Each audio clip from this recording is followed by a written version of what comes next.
Many of these men and women, they've known one thing for most of their lives: serving in the armed forces. It's a big step. Staff Sergeant Chris Watkins has served for nearly 2 decades. Next year is the end of his term of service. Nervous, but also excited. Watkins will enter the civilian workforce, but he won't do it without help. With team, we're going to get you to where you need to be. Ta Mutan is a career counselor at Joint Base Lewis-McChord. She helps dozens of people like Watkins find their career after the armed forces. I like to play golf. No, we're not going to play golf. No, we're not. For Ta, this work is more than just a job.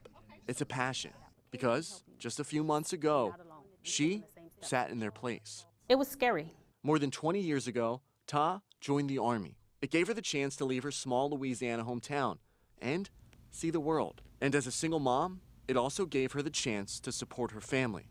She says both a blessing and a curse. I always had to leave my son behind. Ta tells me her service required her to be away from DeAndre, her son, for a while. My son was with my mom for the first 3 years of his life. I didn't see him, so I didn't see him walk, talk, do anything. Something that wore on Ta. I thought, wow, I'm like the worst parent ever. And it was that catch-22. I'm doing this to help him, and then I'm kind of hurting him in the end. When her daughter Jasmine came along, Ta tells me she had to make a change for her family. But that meant leaving something she knew for more than 2 decades, something she was comfortable with, for something entirely unknown. I was blinded by this civilian sector. Ta had the experience and the know-how, but things we take for granted seemed foreign to her. Not knowing what job I was going to do, not knowing how to speak the language, not knowing how to dress the part. Thanks to WorkSource, Ta found her way. Right on JBLM is the first nationally certified one-stop career center on a military base. It offers transition services to vets, teaching them how to build resumes, dress for success, and translate their military skill set into finding a civilian job. I would say about 75% of my people are veterans. Patrick Hughes is the CEO of Hughes Group, a local company based out of Tacoma, and a member of Yes Vets, A vet first. a state program recognizing businesses who employ vets. Hughes tells me it's an honor to be a part of a service that helps find jobs for vets. When you've served 28 years in the military, you basically get a feel for people and working with them. So I enjoy hiring vets.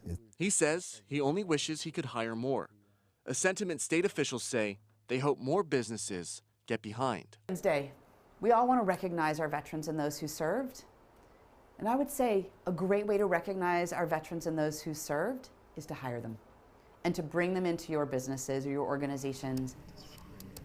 Thanks to services like these, Ta has found a new life, one that allows her to spend much more time with her family and still be a huge part in helping the armed forces. You are not alone.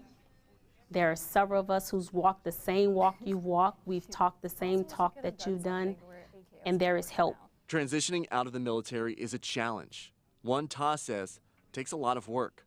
But she says she's happy to help people like Watkins figure out what comes next. We'll get through this process together. Reporting in Pierce County, AJ Janavel, Q13 News. There are currently 1,000